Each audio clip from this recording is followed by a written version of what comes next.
Olá, alunos, tudo bem com vocês? Vamos para a nossa aula 26, né? Continuar nosso estudo de óptica geométrica. Agora a gente vai ver sobre a reflexão da luz. E eu vou separar a aula em duas partes, tá? Na primeira parte a gente vai falar sobre o espelho plano, que é o mais comum para a gente. E na segunda parte a gente vai falar dos espelhos esféricos, tá certo? Bom, um uso bem interessante disso é o periscópio. O periscópio, você já deve ter visto em filmes, alguma coisa, né? Ele é usado em submarino, que aí ele aumenta o campo de visão do observador, né? E ele consegue enxergar o que está lá na parte mais externa do submarino, tá? E ele é um tubo, ele é constituído de dois espelhos planos, né? Que vai refletir a luz aí em ângulos específicos, fazendo que você consiga enxergar coisas que você não consegue com seu olho normal, né? Imagine além de um muro, por exemplo, tá bom? Bom, mas isso daqui é só uma curiosidade da aplicação de espelho plano. Bom, para antes de falar do espelho, a gente precisa definir então a reflexão da luz, né? Eu já falei que é uma dos fenômenos ópticos que ocorrem, né? E aí o que acontece? A reflexão, ela envolve que a luz ela vai incidir numa superfície e vai voltar sobre o mesmo meio, então ela não vai atravessar a superfície. A superfície ela pode ser plana ou curva. Se ela for plana, aqui a gente vai falar de espelhos, né, que são materiais com superfície refletora, né? Então o espelho, na verdade, ele funciona a partir da reflexão. Então, se a superfície for plana, vai ser um espelho plano, mas ela pode ser curva também, que vão ser os espelhos esféricos que a gente vai ver na próxima aula. A reflexão, ela tem duas leis fundamentais, né? A primeira lei, ela fala o seguinte, aí eu vou definir algumas coisas importantes, que eu vou falar a todo momento daqui nas próximas aulas, tá? Eu vou chamar de raio refletido esse raio que ele sai, assim, eu tenho o raio incidente, né, o raio de luz, que é aquele que está chegando sobre a superfície, né, e vou ter o raio refletido, é aquele que sai da superfície, tá bom? E aí eu vou definir a normal, né, a normal é justamente, eu vou definir assim, ó, como uma linha, né, passando nessa ponto justamente onde o feixe ele entra e sai, né, e aí, essa normal, ela vai ser uma linha fazendo um ângulo de 90 graus. Então, lembra que o ângulo de 90 graus faz aqui da normal com a superfície. Por isso que ela é chamada normal, justamente fazendo um ângulo de 90 graus. Aí é o seguinte, então eu vou ter esses três componentes, né? E a primeira lei, ela vai falar o seguinte, que esse raio incidente, o raio refletido e a normal estão no mesmo plano, ou seja, se eu pegar uma folha, né, ou qualquer coisa, eu sempre consigo desenhar os três no mesma folha de papel, tá certo? E isso vai acontecer com o espelho plano ou com o espelho esférico, tá bom? É a primeira lei, ela pode ser meio trivial, mas ela é muito importante porque não mostra, por exemplo, que tem um raio saindo, um entrando, né? Então, permite você desenhar isso numa folha do caderno, por exemplo, tá bom? A segunda lei, ela vai falar dos ângulos, tá? Ela vai falar assim, ó, o ângulo formado, e aí que cuidado, que isso daqui às vezes pega, né? O ângulo de incidência vai ser aquele ângulo formado entre a normal e o ângulo de incidência. Então é esse ângulo aqui, ó. Não é o ângulo formado com a superfície, tá? Ângulo de incidência é o ângulo do raio incidente com a normal.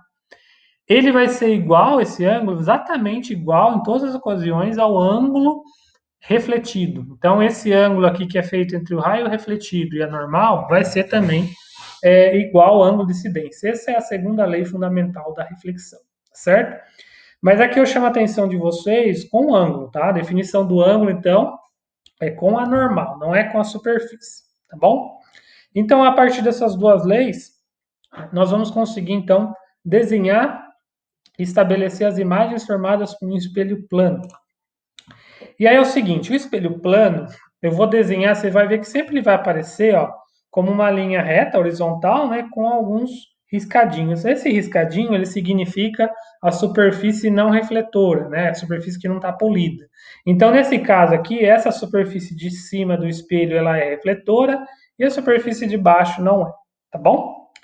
E aí é o seguinte, ó, para formar a imagem no espelho, eu vou desenhar meu objeto, aqui eu vou considerar um objeto pontual, né? E aí eu vou desenhar um feixe de luz incidente, imagine que está saindo a luz do objeto, né? Ele vai incidir aqui e vai refletir aqui, tá certo? E aí então eu vou desenhar aqui um feixe, né, com ângulo rasante e um feixe aqui, ó, com incidência normal, tá? E aí qual que é a ideia, né? Então esse feixe ele vai bater aqui, vai voltar, e esse feixe aqui, ó, ele vai incidir com ângulo de incidência na superfície do espelho e vai embora. E aí, qual que é a ideia? Então, eu vou fazer um prolongamento dos dois feixes, né? Então, veja, essa linha tracejada eu vou desenhar para baixo, e essa linha aqui tracejada desse raio refletido eu vou desenhar o ponto onde as duas linhas se cruzam, é o ponto da imagem, é onde eu vou ver a imagem do espelho, tá certo? Então, quando você acorda e vai ver sua imagem lá no espelho do seu banheiro, você, na verdade, está fazendo esse prolongamento, né? E aí, esse pelinha, vai ser a imagem, né? Tudo que tiver linha vai ser relacionado à imagem, então, vai ser aonde você vai observar a sua imagem, tá certo? Isso dá no mesmo, né? Então, imagina, eu tenho um objeto aqui, sei lá, uma vela, e aí eu vou desenhar dois prolongamentos, ó, e aí, essa região aqui entre esses dois prolongamentos, né? Esses raios refletidos é a região onde eu estou olhando, né? Então, imagine que você não está com incidência frontal no espelho, mas você está deslocado de um ângulo teto e você está vendo uma vela, algum objeto, né? Então, você está vendo, né? O objeto aqui, ó, tá? Aqui não está aparecendo, mas você está vendo o objeto como se ele estivesse além do espelho, tá? Mas você sabe que ele está do seu lado. Então, nós falamos então que a imagem do espelho plano ela é sempre virtual. Por que, que é virtual? Porque nós estamos vendo não o raio, não o objeto em si, né, os raios provenientes da imagem, mas nós estamos vendo o prolongamento dos raios, tá certo? Então, veja, o ponto objeto, eu vou chamar de objeto real, né? Porque ele tem uma posição definida, né? Que os raios estão saindo dele. E no espelho, então, eu vou ter sempre uma imagem virtual. Lembre-se disso que eu vou falar isso bastante. A imagem do espelho plano ela é sempre virtual porque ela é formada com os prolongamentos dos raios, tá? Então, não é o raio azul aqui que está formando a imagem, mas esse desenho aqui que eu desenhei em linhas pontilhadas. Vai ter ocasiões lá nos espelhos esféricos onde são as próprias linhas azuis que vão formar a imagem. Nesse caso, a imagem é real. Quando você precisa desenhar o prolongamento, a imagem é virtual. Gravem isso, que isso é importante, tá certo? Então, a imagem virtual, eu vou definir ela como prolongamento, né? Aquela imagem formada pelo prolongamento dos raios. Então, não é o raio efetivamente que forma a imagem, mas é o prolongamento. Você precisa desenhar o prolongamento para você saber onde que a imagem vai estar, tá certo? E aí, da mesma forma, né, no caso anterior, eu tinha um objeto, eu chamo de objeto real, formando a imagem. Eu posso também ter um objeto virtual, que é quando eu tenho que desenhar o prolongamento deles, né? É o caso dos raios solares, né? O Sol ele é muito grande, ele está muito longe, então eu considero ele como um objeto virtual, tá? Mas aqui a ideia é a mesma, né? Então, no espelho plano, né, o que geralmente acontece é o contrário.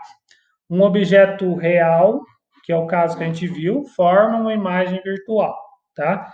Mas assim, você consegue mostrar que objetos virtuais, né, como o caso do Sol, né, que está muito longe, que está no infinito, eles formam uma imagem real, tá certo? Mas assim, isso vai se aplicar bastante com lentes, com espelhos esféricos, tá? No espelho plano, a gente não vai considerar muito esse caso. No espelho plano, lembre-se, sempre a gente vai ver o caso onde eu tenho um objeto real formando uma imagem virtual, tá certo? Então grave muito bem se você entendeu o que é imagem virtual. É uma imagem formada pelo prolongamento dos raios. Não são os raios refletidos que formam a imagem, mas o prolongamento deles, tá certo? Na próxima aula a gente vai usar isso bastante. Bom, algumas outras características da imagem formada pelo espelho plano, né? Então, além dela ser sempre virtual, a gente fala que ela vai formar uma figura enantiomorfa. Isso agora eu estou considerando não um objeto pontual, mas um objeto extenso, que é o mais clássico, né? Imagina uma vela, você olhando no espelho, né? E o que significa que é uma figura enantiomorfa? Que ela muda de simetria, ou seja, se você está segurando, né, um objeto aqui numa mão, que seja direita, a figura do espelho é como se ele estivesse segurando na mão esquerda e vice-versa, né? Se você tá, você consegue ver isso aqui com as letrinhas mudando de simetria, tá bom? Então isso daqui é uma característica do espelho, tá certo? Essa figura enantiomorfa, tá bom? Outra coisa, definição de importante de espelhos, né, é o campo visual. Isso daqui também se aplica a espelhos esféricos, mas a ideia é assim, o campo visual é aquela região que você consegue olhar, né, enxergar, se você observar o espelho, tá? A ideia é o seguinte, imagine que eu tenho um espelho aqui, né, ele é um tamanho limitado, não é infinito. Então você está observando aqui com o seu olho, né, aqui esse objeto aqui em P, tá? A ideia é o seguinte, ó, se eu desenhar, então, partindo do ponto O, né? Se eu desenhar um raio de luz batendo bem rente aqui ao ponto inicial do espelho, né? Chegando até os nossos olhos, né? E um raio aqui rente à figura, a ponto mais final do espelho e batendo, chegando também no seu olho. Você pode definir, então, uma região aqui sombreada, né? Que é o seu campo visual, porque é como se você estivesse enxergando, né, nessa posição mais abaixo, enxergando a partir do espelho, tá? Então essa região sombreada é o seu campo visual. Se o objeto então tiver localizado fora dessa região sombreada, aqui ou aqui, você não vai conseguir enxergar no espelho, certo? Então geralmente é aquela visão cega que o espelho te dá, tá bom? Como que a gente aumenta esse campo de visão? É justamente usando espelhos esféricos que a gente vai ver na próxima aula, tá certo? Isso daí você vai ver que se usa bastante em loja, justamente porque a concavidade ela vai aumentar o campo de visão. Então você consegue ver toda a sua parte da loja, as prateleiras, e aí você consegue enxergar, por exemplo, se a pessoa está mal intencionada e quer roubar a loja, tá certo? Bom, outras características importantes do espelho é quando você desloca ele, tá? Então, imagine que você tem um objeto fixo aqui P, ele está formando, você tem um espelho em A, né? E aí ele está formando uma imagem aqui em P1. E aí o que acontece? Você vai deslocar esse espelho até o ponto B, então você deslocou ele de um Dzinho, né? Uma distância Dzinho. E aí você percebe que a imagem ela vai se deslocar até o ponto P2, né? Deslocando aí um D maiúsculo. O que se mostra, né, você consegue chegar nessa relação por meio de geometria simples, né, mas quando você desloca o espelho de um desenho, a imagem se desloca duas vezes mais, ou seja, o deslocamento da imagem é duas vezes o deslocamento do espelho. Eu coloquei aqui índices diferentes, mas seria o desão, ele é duas vezes o desenho, tá certo? Então a imagem se desloca duas vezes. Se eu calcular isso com uma taxa, né, uma velocidade, eu vou ter a mesma relação, né? A velocidade de deslocamento da imagem, né, ela vai ser duas vezes a velocidade de deslocamento do espelho. Então imagine que o espelho ele está com uma velocidade se afastando de você com uma velocidade determinada. A imagem ela vai se deslocar dentro do espelho com uma velocidade duas vezes a velocidade do espelho, certo? Outra coisa peculiar é a rotação do espelho. Se você tiver fixo e você rotacionar o espelho, se você gira o espelho de um ângulo alfa, qual vai ser a rotação da imagem, tá? Novamente, se você recorrer à geometria simples, eu não vou entrar em detalhes, né? Mas você consegue, por exemplo, mostrar, ó, imagine que eu tenho um espelho aqui nessa posição, ele vai me formar então uma imagem, né? Aqui nessa posição, né? A imagem vai estar formada é, aqui numa posição definida B, né? Mas se você rotacionar o espelho de um ângulo alfa, aqui, colocar ele aqui, a imagem, né, ela vai se deslocar, né, você vai conseguir enxergar no ângulo de reflexão R2, ou seja, se você rotaciona o espelho de um ângulo alfa, a imagem ela vai se deslocar de um ângulo θ, que é duas vezes a rotação da imagem, tá certo? Então aqui é fácil de gravar. Se você desloca o espelho, a velocidade ela vai deslocar duas vezes o deslocamento do espelho. Se você rotaciona, a rotação da imagem também vai ser duas vezes a rotação do espelho, tá certo? E aí, uma coisa peculiar que acontece é a formação de múltiplas imagens, espelhos planos, né? Quando você tem dois espelhos, tá? Formando um ângulo alfa entre si. Então, imagine essa figura, né? Eu tenho dois espelhos aqui, eles estão inclinados de um ângulo alfa, né? E aí eu consigo observar dois objetos, tá?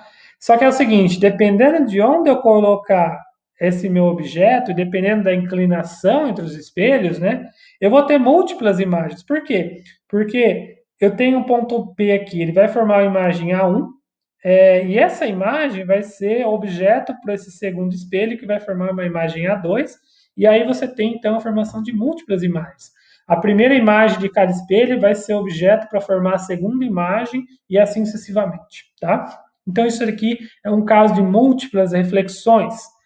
Assim, a gente não vai entrar nos meandros aqui, né? Mas tem uma equação fácil de você utilizar. Esse N é o número de imagens que é formada nesse conjunto de dois espelhos, tá? E esse alfa, ele é o ângulo entre os espelhos.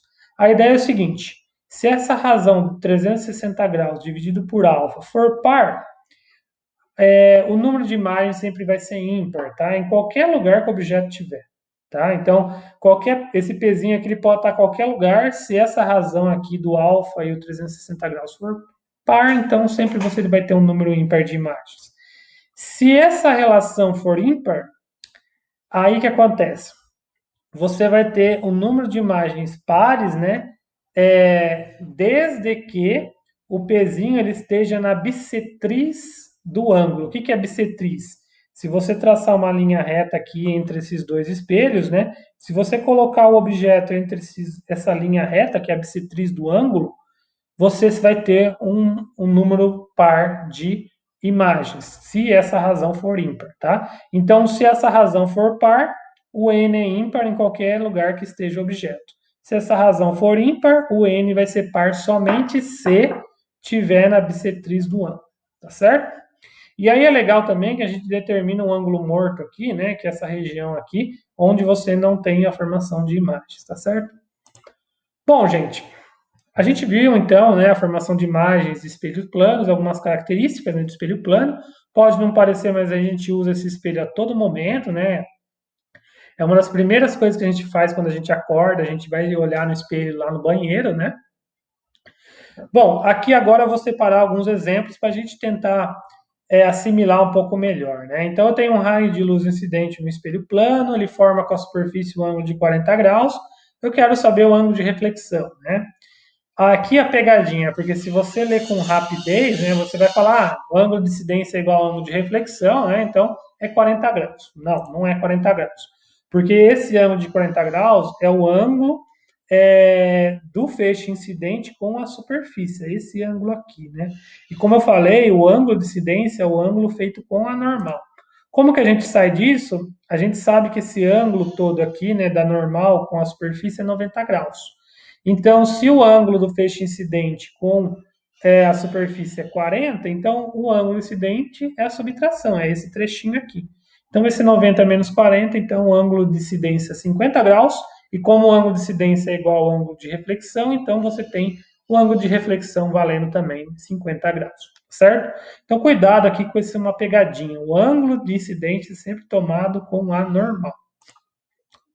Aí, nesse caso aqui, ó, eu tenho dois objetos, né? Um ponto A e o ponto B, distantes de 8 centímetros, e o ponto B está distante de 16 centímetros de um espelho plano. Aí é o seguinte, eu quero saber qual que é a distância do ponto B até a imagem do ponto A. Então, veja aqui, eu vou formar no espelho uma imagem de B, né, a mesma distância, e depois uma imagem de A. Então, a distância do ponto B até a imagem de A, veja, vai ser esse 16 centímetros, né, que é a distância do objeto até o espelho, mais a distância da imagem de B, mais a distância da imagem de A. Então, quando você faz essa somatória, você encontra 40 centímetros, tá certo?